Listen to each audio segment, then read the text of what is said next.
नमस्कार दोस्तों, मैं हूं आपका दोस्त लोकेश साहू और आप देख रहे हैं लोकेश छत्तीसगढ़िया यूट्यूब चैनल। दोस्तों, क्या सच में पदोन्नति प्रक्रिया में डबल स्नातक वालों को पात्र कर दिया गया है? क्या सच में आदेश जारी हो चुकी है? इसी महत्वपूर्ण मैटर को हम इस वीडियो में विस्तार पूर्वक समझने वाले हैं। इसलिए दोस्तों, आपसे निवेदन है कि इस मैटर को बारीकी से समझने के लिए वीडियो को अंत तक जरूर देखें। तो चलिए दोस्तों, आपको और वक्त जाया न करते हुए वीडियो को शुरू करते हैं। दोस्तों, मैं आपको डबल स्नातक को शुरू से समझाना चाहता हूं ताकि आपको अच्छे से समझ आ सके। दोस्तों, अभी जो प्रदेश के अंदर शिक्षा विभाग में शिक्षकों की बड़ी संख्या में पदोन्नति की प्रक्रिया चल रही है, उसमें 4-5 मुद्दों पर विवाद भी चल रहा है। जैसे वरिष्ठता की गणना, आरक्षण, स्थानांतरण, एमए संस्कृत और अंग्रेजी को मिडिल स्कूल में पात्रता के साथ साथ डबल स्नातक को लेकर भी काफ़ी वाद विवाद की स्थिति बनी हुई है। दोस्तों, इसमें तब मामला और ज़्यादा तूल पकड़ लिया जब 28 जनवरी को बस्तर संभाग के जेडी ने एक आदेश जारी करके सभी जिला शिक्षा अधिकारियों को, मतलब बस्तर संभाग के सभी जिला शिक्षा अधिकारियों को सख्त निर्देश देते हुए कहा कि उपरोक्त संदर्भित पत्रों का अवलोकन करें, जिसके द्वारा स्पष्ट किया गया है कि विश्वविद्यालय अधिनियम 1973 की धारा 24 कंडिका 30 के अनुसार उत्तीर्ण होने के पश्चात 2 बार स्नातक परीक्षा में सम्मिलित होने की पात्रता नहीं है। दोस्तों, इस आदेश में बस्तर जेडी ने साफ कर दिया था कि डबल स्नातक वालों को अपात्र किया जाए। इसके बाद यूजीसी यानी कि यूनिवर्सिटी ग्रांट्स कमीशन ने एक आरटीआई में जवाब दिया था कि वो वायरल होने लगा। उसमें लिखा है कि उच्च शिक्षा प्राप्त करना सभी भारतीय नागरिकों का मौलिक अधिकार है। हालांकि उन्होंने ये भी कहा कि इसके लिए अभ्यर्थी के पास न्यूनतम योग्यता होनी चाहिए और साथ ही साथ ये भी कहा कि डबल स्नातक की अनुमति देना या न देना ये संबंधित विश्वविद्यालय के ऊपर निर्भर करता है, ये उसका अपना निजी अधिकार है। इसके बाद दोस्तों, 29 जनवरी को दुर्ग संभाग के जेडी ने एक आदेश जारी करके साफ कर दिया कि डबल स्नातक के संबंध में निर्णय डीओ लेंगे, अंतिम निर्णय डीओ लेंगे, क्योंकि वो नियोक्ता है, इसके नियुक्ति करता है, तो उनको भी ये अधिकार दिया जाता है। लेकिन दोस्तों, अब आप ये बोलोगे कि इन तथ्यों से तो अभी भी स्पष्ट नहीं हो रहा है कि डबल स्नातक वालों को पात्र किया जा रहा है अथवा नहीं। दोस्तों, अगर आप यही सोच रहे हैं तो आप बिल्कुल सही सोच रहे हैं। लेकिन दोस्तों, आप 25 जनवरी 2022 के बिलासपुर संभाग के इस आदेश को देखिए।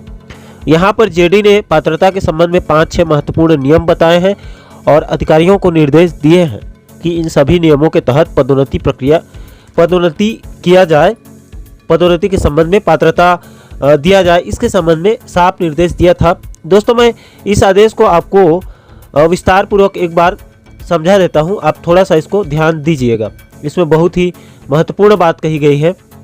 इसमें दोस्तों, आप देख सकते हैं यहाँ पर सबसे ऊपर कार्यालय संयुक्त संचालक शिक्षा संभाग बिलासपुर छत्तीसगढ़ का है। उनका नीचे यहाँ पर पत्र क्रमांक और इसके बगल में दिनांक देख सकते हैं 25 जनवरी 2022। इसमें समस्त जिला शिक्षा अधिकारी शिक्षा संभाग बिलासपुर और समस्त विकास खंड शिक्षा अधिकारी शिक्षा संभाग बिलासपुर, मतलब बिलासपुर संभाग के सभी जिला शिक्षा अधिकारियों को डीओ और सभी ब्लॉक एजुकेशन ऑफिसर्स विकास खंड शिक्षा अधिकारी डीओ और बीओ को निर्देश जारी किया था। किसने? बिलासपुर संभाग के जेडी ने। विषय में आप देख सकते हैं सहायक शिक्षक से उच्च वर्ग शिक्षक के पद पर पदोन्नति किए जाने के संबंध में दिशा निर्देश यहाँ पर जारी किए गए हैं। विषय अंतर्गत लेख है कि विभिन्न संघों एवं शिक्षकों के माध्यम से जानकारी प्राप्त हुई है कि यहाँ पर 7 महत्वपूर्ण बात कही गई है, नियम बताई गई है। पहला है, कुछ कार्यालय द्वारा वरिष्ठता कार्यभार ग्रहण तिथि से किया जा रहा है तो कुछ कार्यालय द्वारा नियुक्ति तिथि से दी जा रही है। इस संबंध में स्पष्ट किया जाता है कि नियुक्ति तिथि से ही वरिष्ठता मान्य होगी। तो दोस्तों, इसके संबंध में भी मैं क्लियर कर दूं, यहाँ पर बिलासपुर जेडी ने साफ कर दिया है कि इसको लेकर भी विवाद चल रहा है, अभी भी चल रहा है कि कार्यभार ग्रहण तिथि से वरिष्ठता का निर्धारण होगा या नियुक्ति तिथि से। तो यहाँ पर स्पष्ट कर दिया है कि नियुक्ति तिथि से ही वरिष्ठता का निर्धारण होगा, मान्यता दिया जाएगा। दूसरे बिंदु पर, संविदा एवं शिक्षा गारंटी शिक्षक को शिक्षाकर्मी के पद पर 1/5/2005 से शिक्षाकर्मी के पद पर संविलियन किया गया है। इसकी वरिष्ठता 1/5/2005 से ही मान्य होगी। इसको भी ध्यान दीजिए। क्या होता था कि पहले 2005 से पहले की संविदा और शिक्षा गारंटी शिक्षक हुआ करते थे, तो उनको 2005 1 1/5/2005 की स्थिति में उनको शिक्षा कर्मी के पद पर संविलियन किया गया था। इसके बाद दोस्तों उनकी जो वरिष्ठता है वो 1/5/2005 से मान्य होगी। इसको लेकर भी किसी के मन में कोई अब कन्फ्यूजन नहीं होना चाहिए। तीसरे बिंदु पर कहा गया कि आपसी स्थानांतरण, पति पत्नी स्थानांतरण एवं स्वयं के व्यय पर स्थानांतरण होने पर वरिष्ठता संबंधी जिले निकाय में पदस्थापना कार्यभार ग्रहण तिथि से मानी जाएगी। अब इसको भी देखिए कि पति पत्नी वाला जो स्थानांतरण होता है ट्रांसफर, और स्वयं के व्यय पर ट्रांसफर, इन दोनों की जो वरिष्ठता की जो गणना होगी वो यहाँ पर कहा गया है कि कार्यभार ग्रहण तिथि से मानी जाएगी। कार्यभार ग्रहण तिथि से मानी जाएगी।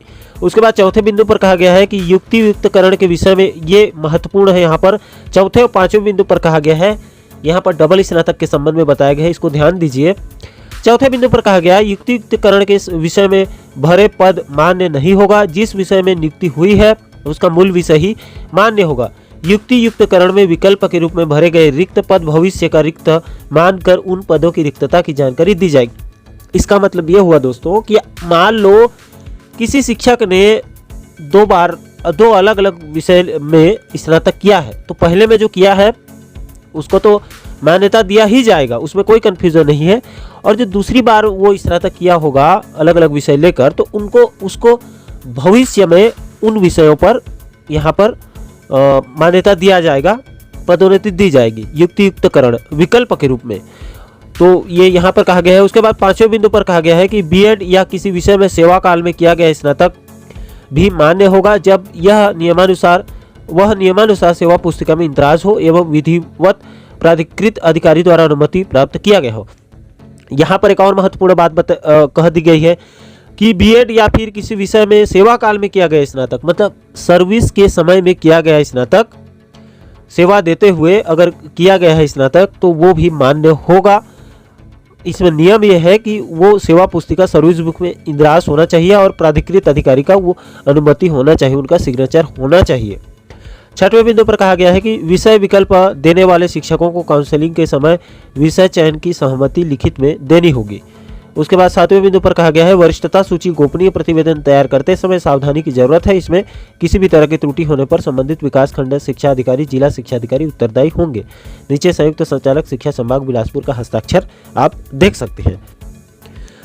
अब दोस्तों डबल स्नातक वालों को पात्र करने के संबंध में दो बात है। पहला तो इन सभी संभागों के जेडी और डीओ लोगों का कोई एक नियम नहीं है, सभी अधिकारियों का अपना अपना नियम है और अपने अपने नियम के हिसाब से पदोन्नति चल रही है। पदोन्नति में ना ही एकरूपता है ना ही पारदर्शिता है, इसीलिए धांधली और भ्रष्टाचार की भी कई सारी खबरें निकलकर सामने आ रही है। दूसरी बात, डबल स्नातक वालों को पात्र करने के संबंध में तो बिलासपुर जेडी के आदेश की माने तो जिस विषय में नियुक्ति हुई है उसका मूल विषय ही मान्य होगा। इसके अलावा बाकी के स्नातक पर भविष्य में पदोन्नति दिया जा सकता है। इसके अलावा सेवा काल यानी कि नौकरी करते करते अगर स्नातक किया गया है तो उसे भी मान्यता दिया जाएगा, लेकिन इसमें एक शर्त है कि नियम के अनुसार सर्विस बुक में इंदराज होना चाहिए। इसके अलावा प्राधिकृत अधिकारी द्वारा अनुमति प्राप्त किया गया हो। तो दोस्तों इन सभी तथ्यों से एक बात अच्छे से पता चल रहा है कि पदोन्नति में डबल स्नातक वालों को नियम के तहत मान्य किया जा सकता है, इसकी पूरी संभावना है। दोस्तों मैं संभावना शब्द का इसलिए इस्तेमाल कर रहा हूं क्योंकि सभी संभागों में अलग अलग नियम चल रहा है, एकरूपता और पारदर्शिता के साथ पदोन्नति नहीं किया जा रहा है। विभाग ने एक नियम जारी करके स्पष्ट नहीं किया है, इसीलिए मैं डबल स्नातक वालों को मान्यता दिए जाने की संभावना का जिक्र कर रहा हूं।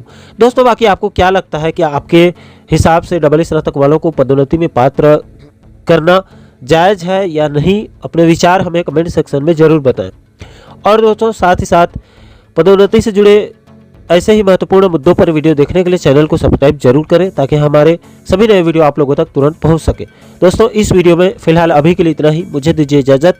मैं मिलता हूं आपसे एक और महत्वपूर्ण वीडियो के साथ, तब तक के लिए जय हिंद, जय छत्तीसगढ़।